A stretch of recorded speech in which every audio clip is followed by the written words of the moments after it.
Communication, marketing, recrutement. Vos besoins ont des solutions vidéo avec Décideur TV, le studio.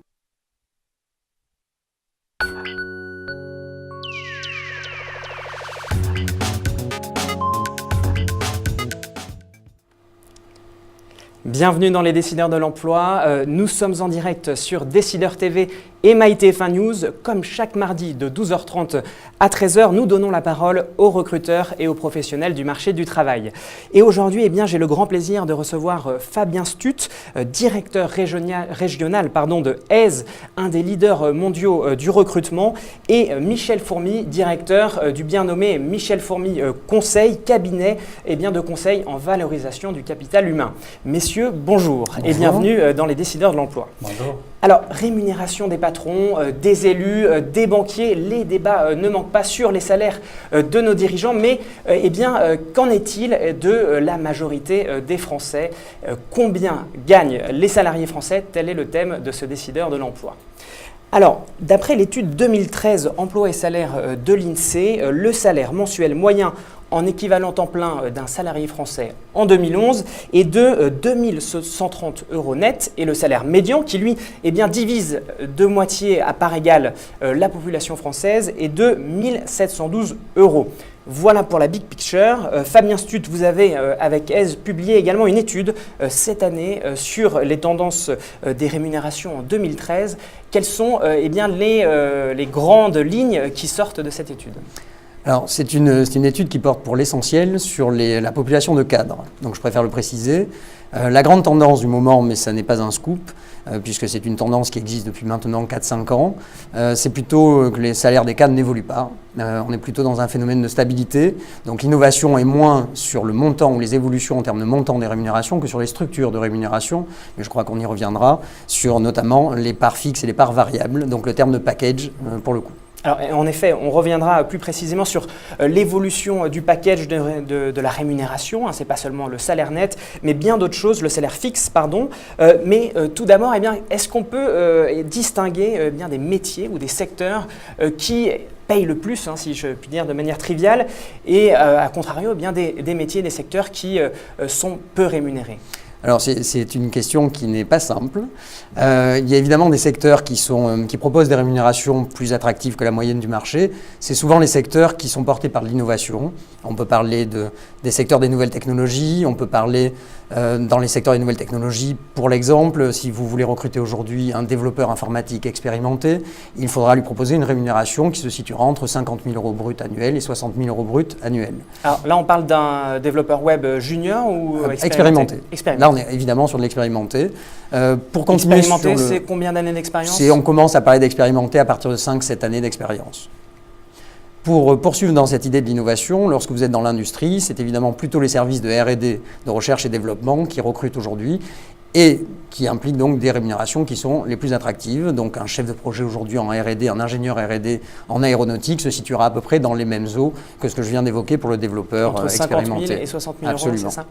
Michel Fourmy, est-ce que vous voulez effectivement compléter ? Je rappelle que donc, vous êtes directeur de Michel Fourmy Conseil, mais que vous avez travaillé pendant 10 ans au sein de l'Institut de formation continue et professionnelle Ségos, comment prononce-t-on ? Je ne sais plus. Ségos. Et vous étiez justement en charge des enquêtes de rémunération des cadres. Ouais, alors, est-ce que vous rejoignez les propos de Fabien Stutt ? Oui, je crois qu'aujourd'hui, on est plus dans un questionnement de quels sont les métiers qui rapportent le plus, en quelque sorte, plutôt que les secteurs qui rapportent le plus. Donc ça, je crois que c'est vrai que c'est plus une orientation métier. Je rajouterais dans les métiers aujourd'hui certains qui sont sous tension, comme les métiers des achats et de la logistique. Il y a d'ailleurs beaucoup d'étudiants qui se lancent dans ces études-là parce qu'il y a du travail, il y a des postes, il y a des demandes, et ce sont des métiers qui rémunèrent bien. Et puis il y a tous les métiers du management en réseau dans l'entreprise, tout ce qui est lié au digital, au 2.0 dans les organisations. Ça sont aussi des métiers où on trouve assez facilement des postes de travail où on est bien rémunéré. Sur un complément que j'apporterai, on utilise le mot de rémunération, le terme de rémunération. C'est vrai que quand on réfléchit et qu'on est dans une logique de capital humain, je suis plus dans une logique d'utiliser le mot de rétribution et de regarder la globalité de ce que les entreprises proposent et pas simplement le salaire net que l'on trouve au bas de la fiche de paye. On y reviendra. Maintenant, en ce qui nous concerne, eh bien, l'autre côté de l'échelle, les métiers, du coup, si on raisonne plus en termes de métiers, qui eh bien, sont les moins bien rémunérés? Qu'est-ce qui ressort de votre étude, Fabien Stutz? Alors, à contrario, ça va me permettre de rebondir sur ce que vient de dire Michel Fourmy, en effet, c'est une question d'offre et de demande. Donc, on est en effet plutôt sur des métiers qui sont plus ou moins pénuriques. Ceux qui le sont plus, évidemment, les profils qui sont dans ces métiers-là ont plus de facilité à aller négocier des salaires en embauche plus attractifs et plus élevés. Donc, à contrario, les métiers sur lesquels il y a le moins de pénurie sont évidemment ceux sur lesquels vous trouverez des rémunérations les moins attractives. Donc, on peut citer les métiers assez classiquement de la communication, du marketing, où vous aurez notamment, puisque vous avez énormément de demandes dans ce domaine-là, vous postez une annonce aujourd'hui, vous avez 200 CV exploitables. Évidemment, le candidat n'est pas en position de force de négociation. Mais il y a quand même quelques assouplissements, même dans ces métiers-là, puisque Michel Fourmy évoquait la notion de digital. Le marketing digital aujourd'hui est au contraire un marché qui est plutôt porteur. Donc là, un chef de projet en marketing digital aura forcément plus de capacité à aller négocier un salaire intéressant. Michel Fourmy? Oui, mais il ne faut pas oublier que les entreprises ont des contraintes et qu'elles ont des grilles de salaire, des grilles de rémunération, elles ont des partenaires sociaux, elles sont raccrochées à des branches professionnelles.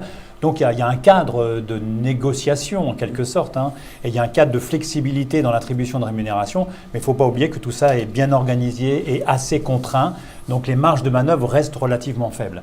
Ce qui est, je crois, vraiment intéressant pour que les gens retiennent, c'est de réfléchir sur quels sont les métiers, les niches finalement, et les métiers ciblés sur lesquels éventuellement il y a plus de souplesse en matière de négociation de salaire. Alors, vous avez parlé tous les deux, eh bien, en effet, vous avez raisonné métier et raisonné offre et demande, la confrontation de l'offre et la demande dans eh bien, la fixation du prix du travail, du salaire. Mais est-ce qu'il n'y a pas d'autres facteurs qui rentrent en ligne de compte, notamment, je pense aux diplômés. Est-ce que ça rentre en ligne de compte sur un même métier? Est-ce qu'un diplôme différent, eh bien, la rémunération est différente? Oui, alors on parle là encore de niveau d'expertise. Finalement, qu'il s'agisse d'un niveau d'expertise sanctionné par un diplôme ou par une expérience, l'impact est à peu près le même en effet. Donc c'est classiquement le diplôme, l'expérience, la compétence acquise qui vont déterminer votre capacité d'employabilité, donc votre capacité de négociation de salaire. Ceci étant dit, la réalité vraiment du marché, j'insiste là-dessus, c'est vraiment le facteur pénurique ou pas. Si vous êtes dans une niche d'expertise sur laquelle vous avez assez peu de concurrence, vous aurez de la flexibilité pour négocier votre salaire. Réellement. Donc c'est pour ça que j'évoquais notamment la question des profils marketing, qu'ils soient digital ou pas, c'est un vrai sujet. Il y a d'autres sujets, vous prenez aujourd'hui les profils d'architectes, l'architecture a énormément souffert depuis 2008. Aujourd'hui, un chef de projet en architecture, dans une agence d'architecture, pour trouver un emploi, devra sans doute accepter un salaire qui se situera entre 30 et 35 000 euros brut annuels, ce qui était une vraie baisse. Alors que le niveau d'études est très élevé. Est très élevé. Ouais, Michel Fourmy, est-ce que vous voulez rajouter quelque chose sur ce point ? Je crois que ce que vous dites est tout à fait exact. Pas grand-chose à rajouter sur le fait que il y a certains diplômes aujourd'hui qui ne rapportent pas des postes aussi bien rémunérés que précédemment. Ça, c'est clair. C'est vrai que le cas des architectes, on a aussi aujourd'hui des architectes qui ne trouvent pas de travail, qu'on va retrouver dans des postes dans le bâtiment, par exemple. Non pas que les postes soient moins intéressants, mais ce n'est pas les postes vers lesquels ils se destinaient au départ. Et on retrouve aussi, il y a beaucoup d'étudiants qui font des études dans des grandes écoles commerciales, d'écoles de commerce. Il n'y a pas la place pour tout le monde. Et donc certains sont obligés de prendre des postes qui finalement ne sont pas à la hauteur de leurs espérances. Mais ça, peut-être, c'est une autre partie du débat. C'est en effet un autre sujet. En ce qui concerne maintenant, peut-on comparer les évolutions de salaire entre les hommes et les femmes. Qu'est-ce qui ressort de votre étude à ce sujet-là ? Alors l'étude ne porte pas spécifiquement là-dessus, mais c'est vrai qu'on constate, et ça n'est pas un scoop puisque ça fait quand même de très nombreuses années qu'on fait le même constat, qu'il y a une véritable discrimination à l'encontre des femmes à compétences égales. C'est évidemment un scandale. Alors quand on a dit ça, on n'a pas dit grand-chose. La question étant de savoir comment est-ce qu'on se sort de cette situation. Alors on a tendance à penser que c'est un peu le reflet de la société, donc les tendances lourdes de la société vont commencer à avoir de l'impact aussi sur le monde du travail. On a une évolution de la société un peu vers une équité des différentes tâches. On a une génération Y qui apparaît sur le monde du travail également. La génération X, dont je fais plutôt partie, avait déjà un peu commencé le travail. C'est-à-dire qu'on a aujourd'hui une répartition des tâches qui devrait logiquement amener cet écart de salaire à se réduire dans les années à venir. J'ajoute que le développement des nouvelles technologies devrait également aider à combattre l'argument massu qui est fait en général aux femmes, qui est cette espèce d'équilibre à trouver entre la vie privée et la vie professionnelle. Il est aujourd'hui possible de travailler de chez soi avec du télétravail ou encore avec d'autres solutions qui permettent d'assouplir largement et d'être capable de pouvoir combiner ces deux facteurs. Alors, je rappelle que dans l'étude de l'INSEE, eh bien, la rémunération moyenne des hommes en 2011 est de 2312 € net, contre pour les femmes 1865 € net, mais à souligner que la progression eh bien, a été plus forte pour les femmes entre 2011 et 2010. Michel Formy, je vois que vous voulez intervenir. Il y a une étude intéressante qui est sortie au mois de janvier de cette année, qui montre en fait que lorsqu'une femme est managée par une autre femme, les écarts de salaire entre les hommes et les femmes au sein de son équipe sont diminués de 30%. Donc la sensibilité du manager lui-même aux écarts de salaire est quelque chose d'important, c'est ce que vous disiez, c'est-à-dire qu'il y a... On va arriver à une équité des salaires, la question c'est quand, bien évidemment. Alors justement, vous touchez un point important. Comment expliquer cette différence? Alors d'une part, peut-être le management, des évolutions sont en train de se faire au niveau des hommes, mais on le voit que donc, quand le manager est une femme, eh bien, la différence est plus faible.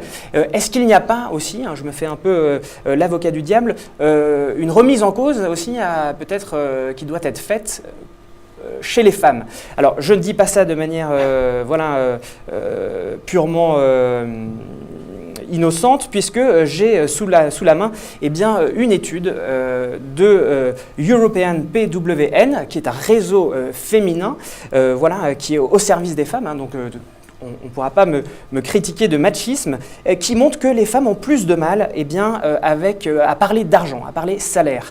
75% ne sont pas satisfaites de leur rémunération, mais presque un taux équivalent n'osent pas demander de rémunération. Un commentaire là-dessus, Fabien Stutt? Vous savez, quand on vous répète année après année et génération après génération que vous valez moins que d'autres, je pense que vous finissez par le croire. Donc il y a sans doute un gros travail à faire, c'est un des freins psychologiques qu'il faut combattre, c'est évident. Je crois de toute façon que les générations à venir vont pousser à ce qu'il y ait une égalité de traitement. Et puis je crois aussi que, peut-être aussi on en parlera un petit peu plus tard, mais je pense qu'il faut parler rémunération dans les entreprises, il faut que les gens osent parler rémunération, pas forcément uniquement pour négocier, mais pour avoir un étalonnage de leur rémunération. Et donc on est aujourd'hui dans une dynamique sociologique où on commence à plus parler d'argent qu'avant en France. Voilà, parce qu'en effet, ce constat qui est fait sur les femmes, est-ce qu'on ne peut pas le généraliser aux Français en général? Les Français ont du mal à parler d'argent. On n'a pas la culture anglo-saxonne. Aux États-Unis, en Angleterre, même en Allemagne d'ailleurs, on parle de son salaire, on compare son salaire sans aucune critique et sans aucun complexe. Et alors, est-ce que les choses ne sont pas en train de changer justement avec la crise financière de 2009 et du coup les difficultés sur le marché du travail et les évolutions de la rémunération? On en parlait au tout début. Aujourd'hui, on ne parle pas seulement d'un salaire fixe, on parle évidemment aussi de salaire variable qui se généralise, mais également de la participation, l'intéressement. Quelle est l'évolution du package de rémunération, Fabien Stutt?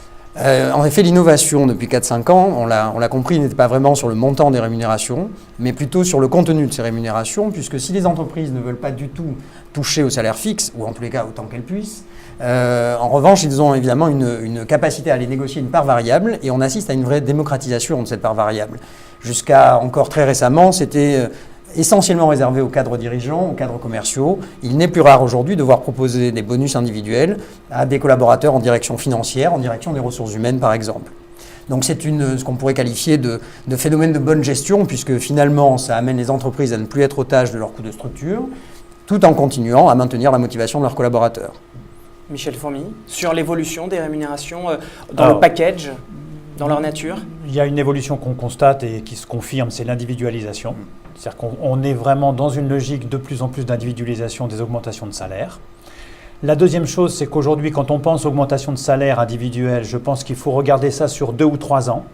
Parce qu'il y a à peu près 30% des gens qui, de toute façon, n'ont pas d'augmentation de salaire chaque année. Oui. Donc, ça veut dire qu'une année sur 3, j'ai une augmentation de salaire, au mieux 2 années sur 3. Donc, il faut regarder ça plutôt sur le long terme et pas simplement chaque année. Et puis il y a la part variable, effectivement, qui aujourd'hui, en fait, ceux qui avaient des parts variables avant, ils étaient quasiment garantis de recevoir cette part variable. Ce qui évolue, c'est qu'aujourd'hui, la part variable, elle est vraiment variable. Donc il y a une véritable variabilité de la rémunération, on va dire fixe et fixe, en tout cas monétaire immédiate, ce qu'on appelle la rémunération monétaire immédiate. Et ce qui change aussi peut-être dans cette rémunération variable, ce sont les objectifs qui lui sont assignés. Est-ce qu'aujourd'hui, on raisonne qu'en termes de performance économique, où on voit apparaître, pointer le bout de son nez d'une rémunération sur C'est ce que disait Fabien, c'est qu'aujourd'hui, même les fonctions support sont soumises à des objectifs donc qualitatifs, que ce soit la fonction financière, le contrôle de gestion, les ressources humaines, évidemment, qui ont eux aussi aujourd'hui des objectifs qui la plupart du temps ne sont pas des objectifs économiques, mais plutôt des objectifs qualitatifs, relation aux clients internes, qualité des processus, respect des procédures. Enfin, voilà, on met effectivement de plus en plus sur les fonctions support. Il n'y a pas que les commerciaux qui ont une part variable. Alors, vous le savez, cette émission donne la parole aux internautes. Il y a une question de Jean qui nous dit, je pense qu'il réagit à vos propos, Michel Formy. Je suis étudiant en école de commerce. J'ai l'impression que je suis obligé de me diriger vers un métier dans la finance pour être bien payé. Mais ce que j'aime, c'est le marketing. Quel est votre avis ? Alors, mon avis, c'est faites le métier que vous avez envie de faire. Cherchez pas d'abord à gagner de l'argent, faites d'abord le métier que vous avez envie de faire parce que c'est là où vous allez vous épanouir. Et s'épanouir dans son job, c'est quand même la première chose qu'on a envie de faire. Après, on verra comment gagner de l'argent. Par contre, si on est effectivement omnibilé par le gain, il faut qu'il fasse de la finance. Mais s'il fait une école de commerce, je peux lui proposer de faire des achats et de la logistique. Oui, c'est presque parce que la finance aujourd'hui souffre aussi un peu. Oui, mais il y a encore des postes intéressants. Mais qu'il aille en logistique. Fabien Stutz, une réponse peut-être à Oui, je suis assez d'accord avec ce que vient de dire Michel. Mais juste une petite... j'aimerais juste pondérer ça en disant que lorsqu'on est un jeune candidat, qu'on sort de l'école, il faut essayer au maximum de ne pas se mettre non plus trop de freins. Je ne suis pas convaincu qu'un jeune diplômé sache précisément de quoi il retourne lorsqu'il s'intéresse à un métier particulier. Il n'est pas du tout sûr qu'il ait fait des stages dans ce domaine-là. La plupart des jeunes diplômés veulent souvent aller dans le marketing parce qu'il y a une image un peu sexy de ce secteur d'activité, alors qu'en effet l'achat logistique est un tout petit peu moins fun. Il se trouve a priori. Il se trouve que la réalité est parfois assez différente et il est tout à fait possible que ce garçon s'épanouisse complètement dans des métiers comme l'achat, la logistique ou la finance ou autre. Donc attention à ne pas se mettre trop de freins, et je précise également pour les candidats qui voudraient nous écouter ou les jeunes diplômés qui nous écoutent, pas de freins non plus autant que possible sur les localisations. Ils ont évidemment tout intérêt à être le plus mobile possible géographiquement parlant. Alors j'ai une question de Tom maintenant. Quels sont les risques de demander une augmentation ? Alors voilà, Tom nous permet effectivement de passer à notre troisième partie de cet entretien qui est comment effectivement demander une augmentation. Alors quels sont les risques pour répondre à Tom ? Le risque, c'est juste de s'entendre dire non. Donc, il n'y a pas un risque majeur. Tout est dans la manière. Donc, il faut choisir son moment. Il faut réfléchir à la valeur ajoutée qui permet d'argumenter sur une évolution salariale telle qu'on la demande.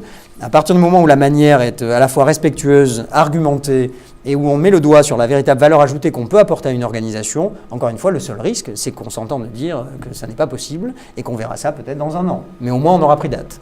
Michel Formy ? Je dirais que la première question à se poser, c'est de savoir est-ce que je suis au niveau, dans la tenue de mon poste, est-ce que je suis au niveau attendu ou pas ? Si je demande une augmentation de salaire alors que je ne suis pas au niveau attendu dans la tenue de mon poste, là je prends un vrai risque. Première chose, est-ce que je suis au niveau de la tenue de mon poste ? Et le risque, quel est le risque ?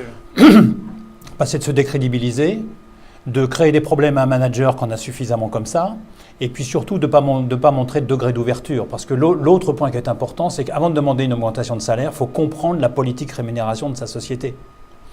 Et avant de demander une augmentation de salaire, il faut comprendre la globalité de cette rémunération, de quoi elle est faite. Il y a trois parties, il y a le monétaire immédiat, le monétaire différé, et tout ce qui est fait en matière de GRH. Alors la GRH ? Gestion des ressources humaines.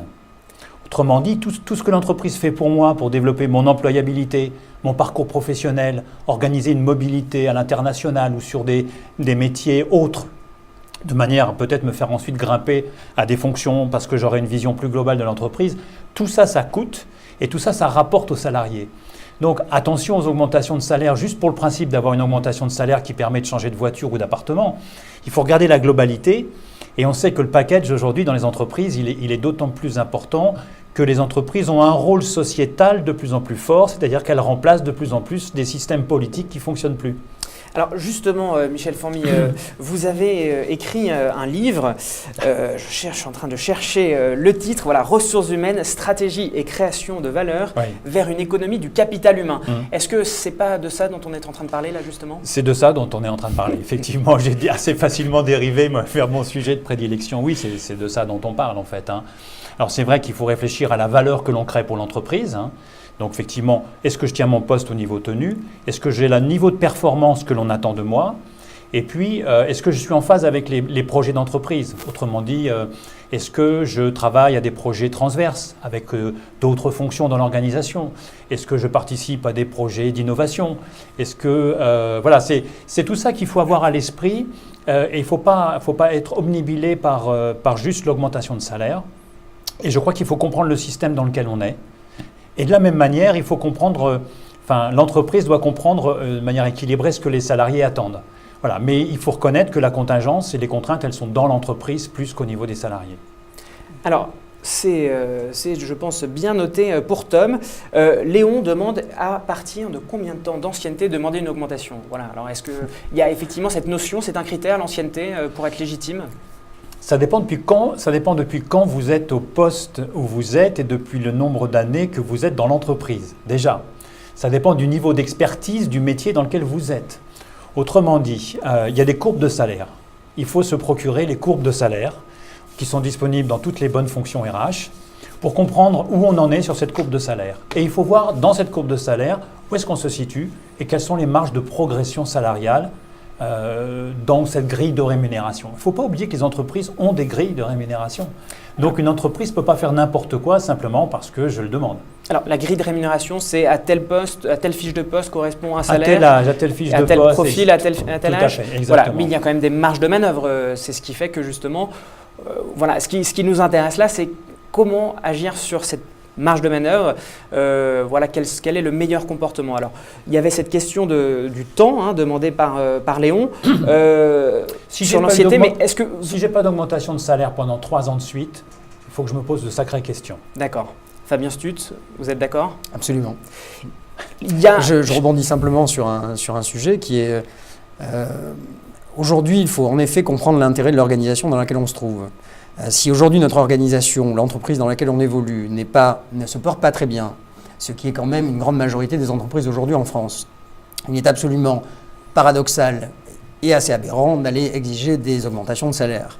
En revanche, on peut en effet jouer, et cette fois en essayant de croiser un peu les intérêts de chacun, sur un niveau d'employabilité, une montée en compétences plus indirecte avec des formations qu'on peut demander et qui nous permettront ensuite de revendre les compétences avec une valorisation salariale à la clé. Tout à fait.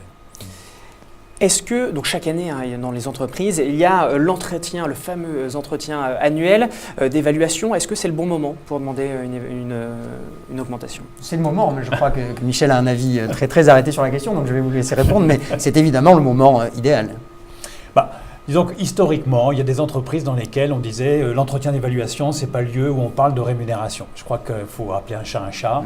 On évalue la performance des gens pour évaluer où ils en sont dans la tenue de leur poste, dans la contribution à l'entreprise, dans la valeur ajoutée qu'ils apportent. Donc, parler rémunération au cours de l'entretien annuel, oui, bien sûr.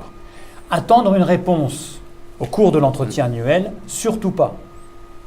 Pourquoi? Parce qu'en fait, qu'est-ce qui se passe? Déjà, un manager, il porte l'évaluation. Et si quelqu'un demande une augmentation de salaire ou parle d'une augmentation de salaire au poste où il est parce qu'il a été performant, le manager, lui, va remonter l'information et puis il va y avoir des niveaux de consolidation dans l'organisation. Et une entreprise, qu'est-ce qu'elle va faire? En fait, elle va regarder qui est éligible à une augmentation de salaire. Et puis, parmi les gens éligibles, qui va vraiment en toucher une? Parce qu'en fonction des résultats de l'entreprise, j'aurai un 8, 2,2% d'augmentation de ma masse salariale qu'il va falloir que je distribue.